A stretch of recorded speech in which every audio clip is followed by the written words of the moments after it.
Siang Pak, selamat siang teman-teman. Perkenalkan, nama saya Maria Dumnatrisneo, NIM 1723030018, kelas B semester 7 Rekrut sore. Tugas review buku ke-8, mata kuliah yang diambil kajian seminar masalah-masalah sosial. Di sini saya akan menjelaskan hasil review dengan judul Lembaga Nasional Penelitian Ekonomi dan Sosial, Studi Ekonomi dan Sosial Pengangguran Masalah Kebijakan. Perubahan struktural dalam makroekonomi, output dan lapangan kerja, state of the art secara implisit dianggap sudah ada. Namun, dalam jangka panjang, hal itu dijelaskan perubahan dalam keadaan seni, yaitu inovasi yang produktif, proses dan barang dan jasa memiliki pengaruh yang kuat pada pola volume pekerja. Di bagian ini, kami mengeksplorasi berbagai aspek dampak perubahan pada pekerja. Yang paling berkelanjutan sumber perubahan struktural dalam industri adalah teknologi baru, yaitu subjek dari bab pertama. Tinjauan singkat menunjukkan teori ekonomi itu mengakui kemungkinan pengangguran teknologi yang tahan lama. Priori, orang akan mengharapkan percepatan perubahan teknis akan muncul pengangguran yang lebih tinggi. Namun, pertumbuhan produktivitas melambat yang telah terjadi sejak 1973 di dunia barat menimbulkan tanda tanya melawan tesis ini.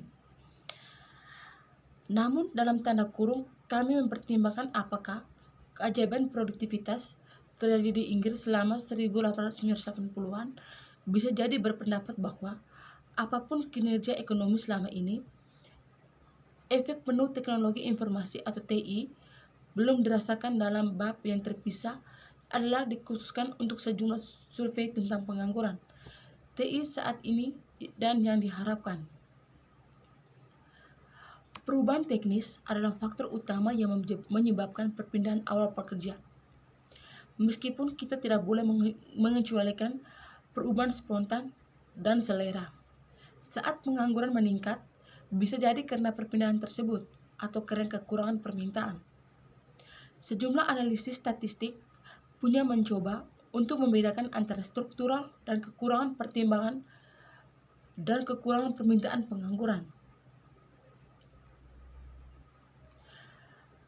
Dan beberapa di antaranya ditinjau secara singkat, hasilnya adalah ambigu. Tetapi ada satu ketidakcocokan, yaitu antara berbeda wilayah ekonomi Inggris yang telah bertahan begitu lama dikejar dengan lebih stabil. Selain menggambarkan perkembangan masa lalu, kami mempertimbangkan apakah ada kebijakan yang mungkin mengarah pada lebih seimbang pekerja untuk menurun pengangguran.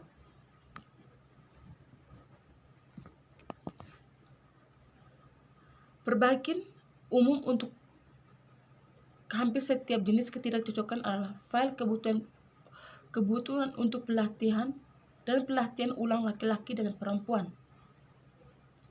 Untuk pekerjaan pertama dan untuk di pekerjaan pelatihan ini, bagaimananya seharusnya dibiayai. Dalam bab terakhir dalam bagian ini, kami menanyakan siapa yang akan menyediakan pekerjaan di masa depan.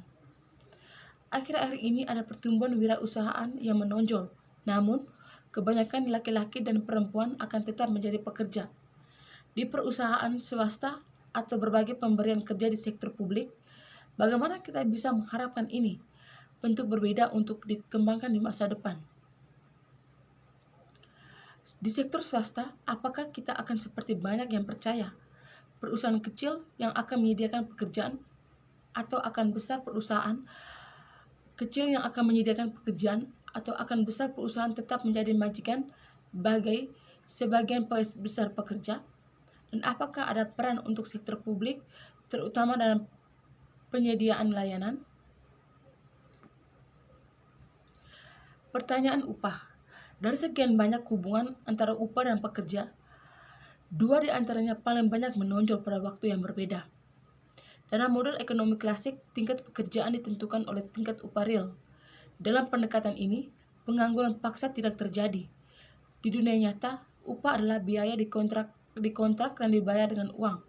dan upah real kemudian bergantung pada bagaimana harga kemudian berperilaku. Bab pertama dalam bagian ini mengeksplorasi dengan bantuan bukti statistik dan perbandingan internasional hubungan kompleks antara upah nominal, upah real, dan pekerjaan. Kesimpulannya adalah bahwa untuk sebagian besar periode pasca perang, masalah upah yang signifikan bagi Inggris tidaklah terlalu nyata. Upah tetapi kecenderungan kenaikan upah nominal atau inflasi upah menjadi agak terlalu besar. Apakah ada pekerjaan penuh atau pengangguran? Akibatnya, pemerintah semakin menggunakan kebijakan siapa konsekuensinya adalah pengangguran yang lebih tinggi dengan harapan dapat mengekang upah inflasi. Yang ketiga, kebijakan makroekonomi. Selama seperempat abad setelah perang, doktrin itu adalah kebijakan fiskal, harus bertujuan untuk menyeimbangkan ekonomi dan bukan hanya anggaran. Itu secara umum diterima oleh ekonomi dan pemerintahan Inggris. Itu ortodoksi baru dari manajemen permintaan ditantang di akhir tahun 1970-an, balik dengan percepatan inflasi dan doktrin monetarisme yang untuk waktu singkat menentukan kebijakan pada awal 1980 sejauh mana yang jika ada pemerintah dapat menentukan tingkat lapangan kerja menjadi masalah kontroversi akut. Ini adalah yang pertama dari kedua kesulitan menghadapi siapapun yang mencoba melakukan analisis objektif. Kesulitan lainnya adalah bahwa ekonomi Inggris tidak mandiri. Peraturan pemerintah ditujukan untuk mempromosikan pekerjaan di Inggris mungkin menguntungkan atau tidak menguntungkan. Berdampak pada pekerjaan di negara lain, seperti halnya kebijakan negara lain akan berdampak pada pekerjaan di sini. Itu kesulitan telah diparahkan oleh fakta bahwa keterbukaan di ekonomi Inggris tidak konstan dan kerangka kelembagaan di mana ia bekerja juga berubah. Di bawah sistem Bretton Woods, nilai tukar ditetapkan, tetapi dapat diubah dalam keadaan tertentu. Sistem itu telah runtuh pada awal 1970-an saat nilai tukar telah mengambang atau telah diperbaiki sehubungannya dengan beberapa mata uang dan mengambang sehubungan dengan orang lain, seperti dalam nilai tukar Eropa mekanisme. Tampaknya pekerjaan Inggris juga akan terjadi semakin dipengaruhi dalam berbagai cara oleh kebijakan-kebijakan tersebut komunitas Eropa. Kami akan mencoba mengatasi kesulitan kedua dari keterbukaan melalui perangkat konvensional. Jika tidak memuaskan untuk pertama kali menganalisis ruang lingkup kebijakan ketenagakerjaan, pemerintah seolah-olah ekonomi Inggris mandiri atau tertutup. Dan kemudian mempertimbangkan di bagian keempat sejauh mana kesimpulan yang dicapai untuk ekonomi tertutup harus diambil dimodifikasi atau bahkan dibalik oleh keterbukaan. Meskipun kikuk, perangkat ini memiliki suatu keuntungan. Sebagian besar perdebatan teoritis terkait dengan file ekonomi tertutup imanajer. Yang keempat, dimensi internasional. Keterbukaan melibatkan migrasi orang, perdagangan barang dan jasa, dan pergerakan modal. Artinya, penting keterbukaan bagi perekonomian adalah diperiksa dalam konteks tahap deregulasi yang berurutan. Keduanya domestik dan internasional. Sejak perang dan rezim internasional yang berbeda dari Bretton Woods hingga tahap terbaru internasional berhasil mengambang. Berikut analisis situasi di mana dimensi internasional membantu atau menghalangi. Kebijakan pemerintah rumah tangga perhatian khusus diberikan pada pergerakan modal dan nilai tukar. Pembahasan dilakukan secara umum lalu dipersempitkan ke dimensi Eropa, khususnya MMS dan nilai tukar mekanisme pasar tunggal dan kemungkinan pemerintah Eropa dengan leverage anggaran yang signifikan. Kesimpulannya yang jelas adalah mencapai bahwa prospek pekerjaan Inggris dipengaruhi oleh internasional daya saing. Karena kesimpulan ini akan dicapai oleh satu sama lain negara juga. Ruang lingkup untuk meningkatkan daya saing sangat bergantung pada kerjasama internasional, seperti halnya para persaingan nasionalistik. Untuk sebagian besar periode pasca perang, doktrin yang berlaku berkelanjutan defisit neraca pembayaran pada transaksi berjalan merupakan kendala ekspansi domestik. Konsep dan pengukuran pengantar. Pekerjaan dalam arti yang kami gunakan dalam buku ini adalah dibayar kerja seorang pria mengecat rumahnya sendiri. Itu pekerjaan, tapi bukan pekerjaan. Yang lain melukis untuk uang yang dibayarkan. Pekerjaan menjadi pekerjaan jika uang itu dibayar kepada perusahaan yang pada gilirannya akan membayar upahnya pelukis. Dia bekerja murni dan sederhana jika tidak ada perusahaan dan uang masuk ke sakunya sendiri. Dia wira swasta. Ketertarikan kami pekerjaan terutama sebagai mata pencariannya. Dalam ekonomi, dengan pembagian kerja yang luas dan spesialisasi, kemungkinan untuk sebagian besar laki-laki atau perempuan yang mampu mengurus diri mereka sendiri dan orang lain secara mandiri hampir tidak ada. Untuk memastikan pekerjaan, satu pendapat yang sesuai adalah rumah tangga yang mungkin satu orang, tetapi juga termasuk sekelompok orang yang tinggal di alamat yang sama. Ketenagakerjaan dan wirausaha bukan satu-satunya sumber pendapatan. Ada pemasukan dari properti dalam bentuk sewa, bunga, dan dividen. Beberapa pribadi pendapatan memberikan cukup bagi penerima untuk tidak membutuhkan pekerjaan. Di tahun 1999, 1/5 dari populasi orang dewasa memiliki sebagian, yang artinya bahwa 4/5 tidak punya. Sumber penghasilan utama bagi mereka yang mencari pekerjaan tetapi tidak dapat menemukannya adalah jaminan sosial. Yang dominan pentingnya pendapatan dari pekerjaan dan wirausahaan ditampilkan. Tenaga kerja. Secara keseluruhan, berbagai konsep yang berkaitan dengan pekerjaan belum sangat diperdebatkan. Meskipun ada beberapa masalah di file perlakukan terhadap karyawan paruh waktu. Pekerjaan ganda, yaitu pekerjaan secara terpisah, dihitung tetapi dilakukan oleh satu orang. Dan pekerjaan yang putus asa, yaitu orang usia kerja yang putus dari populasi kerja karena mereka tidak mencari pekerjaan hanya karena mereka percaya di sana tidak ada yang bisa ditemukan dan tidak memenuhi syarat untuk mendapatkan tunjangan pengangguran. Sumber informasi utama Inggris tentang ketenaga kerjaan adalah Survei Angkatan Kerja yang bertujuan untuk mengidentifikasi tingkat dan struktur pekerjaan dan pengangguran di Inggris. Cara yang diselaraskan dan disinkronkan dengan survei serupa di semua negara komunitas Eropa itu didasarkan pada tahun 1999 pada menanggapi sampel lebih dari 60 rumah tangga. Ini memberikan tahunan data. Pada tahun 1971, sebanyak 30% pria berusia 65-9 tahun dan 29% wanita yang berusia 60 tahun berada atau mencari pekerjaan. Ini tingkat aktivitas telah turun pada tahun 1998 menjadi masing-masing 12 dan 20%. Tetapi meskipun itu bukan angka yang dapat diabaikan, mereka tidak termasuk dalam populasi konvensional usia kerja, yaitu 16-64 laki-laki dan 16-59 untuk wanita. 65 dan 60 adalah usia saat menurut undang-undang pensiun tersedia. Penduduk usia kerja telah meningkatkan 2 juta pada dekade sebelumnya, tetapi sekarang diharapkan tumbuh hanya 0,5 juta lagi dan dekade berikutnya. Yang aktif secara ekonomi atau angkatan kerja terdiri dari mereka yang bekerja ditambah pengangguran yang diukur secara ini menurut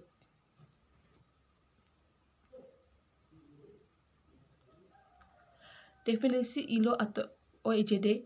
Singkirkan dari total angkatan bersenjata ini dan kami sampai pada angkatan kerja sipil yang tidak aktif secara ekonomi, yang mereka telah pensiun, menjaga rumah atau tidak dapat bekerja secara permanen.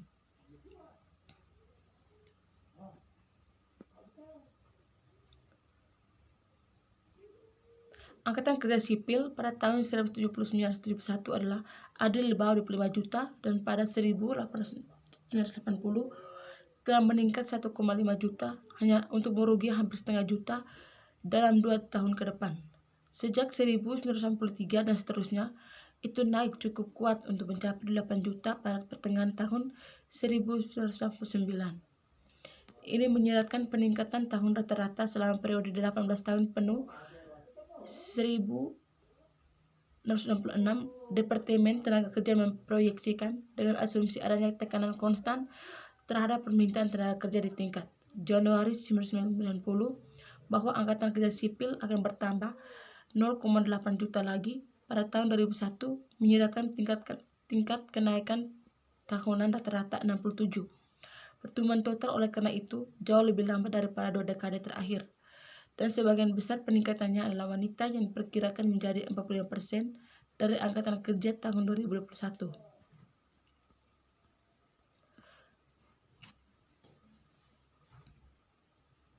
Tingkat kegiatan di bawah pendakian lambat angkatan kerja yang relatif sama. Di sana telah terjadi beberapa perubahan signifikan dalam komposisi dalam 2 tahun terakhir dekade. Tingkat aktivitas untuk laki-laki usia kerja lebih dari 90% di tahun 1970-an, turun hampir 4 poin persentase dalam resepsi, tapi rebound meski tidak sepenuhnya dalam pemulihan berikutnya.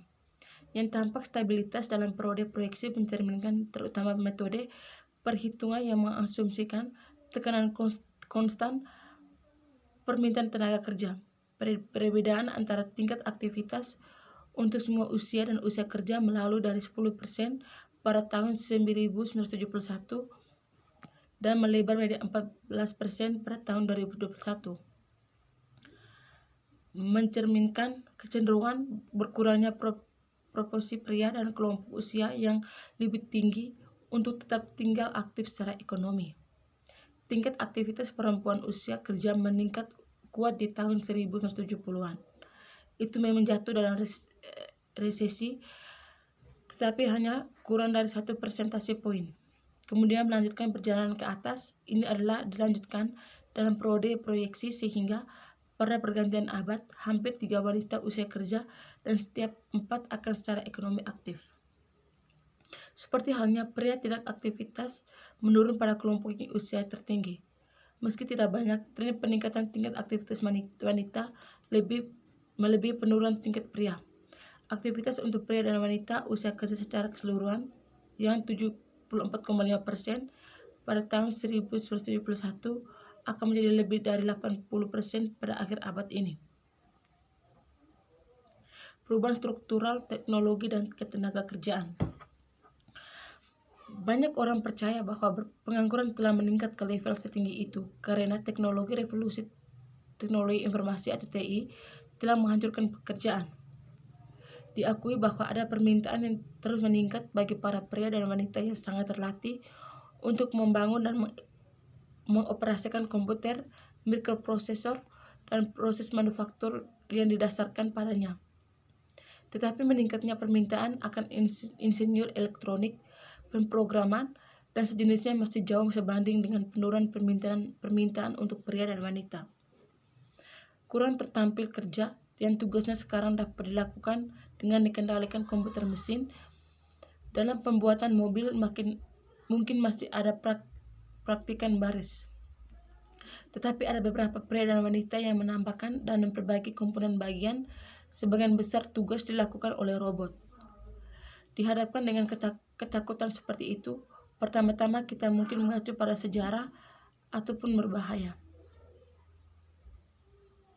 Tanpa pergi sejauh penemuan api dan penemuan roda, kami mungkin membatasi diri pada perubahan 200 tahun terakhir. Penerus telah menyaksikan hal yang luar biasa, perubahan dalam pertanian, industri, dan jasa yang telah membawa sebagian besar orang di standar kehidupan dunia maju yang sebelum abad ke-18. Mereka hanyalah sebagian kecil minoritas. Keuntungan teknis dan produktivitas. Sudah pasti secara luas diyakin bahwa perubahan teknis telah semakin cepat sejak Perang Dunia Kedua. Pertama-tama ada tumpukan ide dan metode yang dikembangkan untuk peran yang dapat diterapkan untuk perdamaian tujuan. Lalu ada kemajuan spektakuler dalam kimia industri, termasuk pembuatan sejumlah materi baru dari 1960 dan sekitarnya. File teknologi mikroelektronika baru, terutama komputer, menjadi semakin penting. Semua ini akan membuat orang mengharapkan produktivitas itu, output per orang yang dipekerjakan, akan meningkat. Mungkin ada percepatan diterbitkan angka untuk tingkat rata-rata tahunan peningkatan output per orang digunakan untuk seluruh perekonomian untuk manufaktur berturut-turut periode 1995, 1960, 1964, dan 1969. Dampak teknologi informasi. Sebagian besar bukti tentang perubahan teknis yang kami miliki dianggap hingga saat ini bersifat tidak langsung dan juga agregat statistik untuk produktivitas tenaga kerja atau produktivitas faktor total.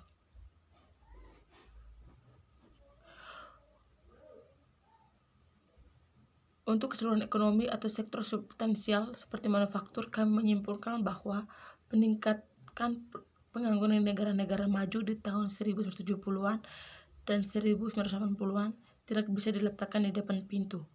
Percepatan apapun perubahan teknis, tetap kami mengakui tidak nyaman karena mungkin tidak terlewat sesuatu.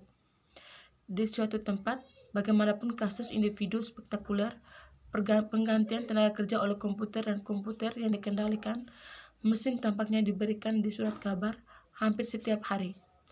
Itu ilmuwan sosial harus tentu saja waspada terhadap bukti anekdot. Tetapi ketika ada begitu banyak anekdot, orang mulai bertanya-tanya. Apalagi sebagai Leontief berkomentar, bahkan para asumsi akselerasi pengenalan komputer. Revolusi teknologi informasi akan tetap berada di tahap awal pada pergantian abad, pada tingkat yang dikatakan 1920 dalam sejarah revolusi industri. Informasi langsung tentang kecepatan pengenal TI dan pengaruhnya terhadap pekerjaan dan pengangguran di kasus tertentu dapat diperoleh dari survei perusahaan. Dan berbagai survei semacam itu telah dilakukan dalam beberapa tahun terakhir. Mereka telah memasukkan pertanyaan tidak hanya tentang sejauh mana pengenalan TI sudah tercapai, tetapi tentang rencana di masa depan, serta pertanyaan tentang sikap masyarakat pekerja secara langsung terpengaruh oleh metode baru. Dalam bab ini, kami akan mencoba untuk menunjukkan apa yang diberikan survei ini pada prospek pekerjaan. Pengangguran struktural. Perubahan dalam teknologi kemungkinan besar ditemukan pada akar dari banyak contoh di mana pekerjaan tidak lagi dibutuhkan di beberapa industri yang lebih tua. Menurut sementara ada lowongan di industri baru yang membutuhkan keterampilan berbeda atau terletak di tempat yang berbeda. Tetapi ada kemungkinan sumber lain, perubahan industri saat pendapatan real meningkat, ada kecenderungan di muka negara perubahan tempat terjadinya pergeseran dari pertanian ke manufaktur dan dari manufaktur hingga jasa. Tidak diragukan lagi, pendapatan real sangat meningkat berasal dari kemajuan teknis di beberapa sektor. Tetapi beberapa berasal dari perubahan pola permintaan mungkin tidak memiliki basis teknologi. Perubahan industri lainnya dan baru-baru ini dibawa oleh penemuan cadangan minyak di bawah Laut Utara. Eksplorasi dan pembangunan sudah berlangsung di awal tahun 1970-an dan ketiga di akhir tahun 1970-an. OPEC, organisasi negara pengeksporan minyak, berhasil melipat gandakan harga minyak dunia. Ekspansi secepat menjadi sangat menguntungkan. Minyak pertama mulai mengalir pada tahun 1975 dan dalam 5 tahun Inggris, mulai dari posisi di mana hampir semua miliknya minyak diimpor, telah mencapai swasembada dan akan memulai mengejar sebagai eksportir bersih.